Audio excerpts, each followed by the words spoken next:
Hi, welcome back to Faith and Conviction, and I'm your host, Ray Harris, and I want to welcome you to this week's Torah portion, and it's Torah portion 29, and we are discussing Leviticus chapter 16, verse 1 through 18, verse 30.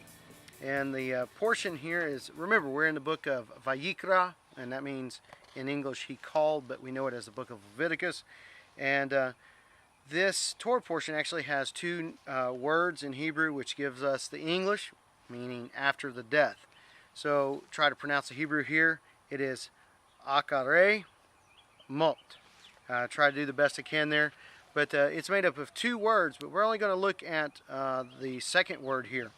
Now, Acharei is the fifth word in Leviticus 16:1, and mot is the sixth word in Leviticus 16:1.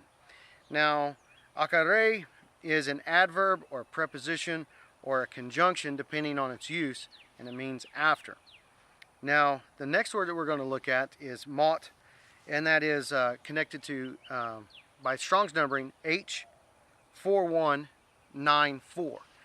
H4194. Now, Brown Driver Briggs tells us that this word means death, dying, or death in a personified way, but also the realm of the dead, the state of the dead, and the place of death. So there's quite a few applications that go to this word. In the E-Sword, with the King James Concordance, it has this Hebrew word about 150 different times in the Hebrew, and we consider that the Old Testament. And it's translated as death, deaths with an S on it for plural, deadly, die, dieth, died, dead, all these various words for having ceased and living. Now, we have the verses here, Leviticus 16:1. We're going to look at the King James, and we're going to look at some variations from there. It says, Leviticus 16:1 in the King James, "And the Lord spake unto Moses after the death of the two sons of Aaron." So his sons had died, and then God spoke to them. The Complete Jewish Bible also has after the death. The Jewish publication, this one here, also has after the death. But I make mention of an Apostolic Bible Polyglot that I use a lot to help me out with the translation of the Greek of the Hebrew. Now that has it as after the coming to an end. Now that's what it is in English. But here's what that phrase is in Greek. Meta ta teleu te sai. Now it's that last word that gives us the connection from the Hebrew into the Greek translation of that Hebrew over here to the Greek New Testament so we can see our English. So teleu te sai.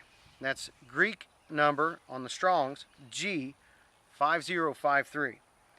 So that connects out to the verb teleu tao, and it means to finish, to bring to an end, to close, to have an end or close, to come to an end.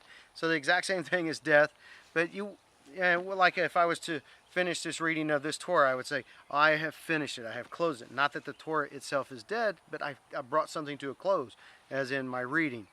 So you can bring something to a close without death, but death is definitely a type of close to a person's life. So the King James in the New Testament has die, dieth, died, dead, deceased, all these different words for having a loss of physical life. Now, as with all things that we've been doing this year, we're trying to connect the Hebrew over here with Moses, over here to the Greek of the New Testament so we can see Messiah.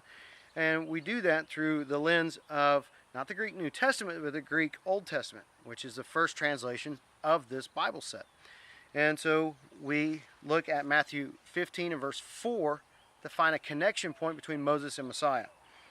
In Matthew 15:4, it says here, in the King James, "For God commanded, saying, Honor thy father and mother, and he that curseth father and mother, let him die the death." So this is Jesus answering. And we have Jesus actually referring to two different portions of the Torah, okay, in that verse. But I only want to focus on the part where he says, let him die the death. Now, Jesus could be referring to either Exodus 21, verse 17, or Leviticus 20 and verse 9. And when you look at those in the Greek, they're slightly different, and they contain some different words. So I was like, okay, well, which one contains our word that we are connected by in Greek, and it is Exodus 21, verse 17. Now, it's not phrased exactly the same way in the Greek translation of the Hebrew, but it has the word we're looking for. So, the apostolic, in translating Exodus 21, verse 17, says, "The one speaking evil of his father or his mother to death, let him come to an end." So it is very emphatic and very declarative and very, I guess I used the word emphatic, but I don't know how else to describe how strong this statement is here.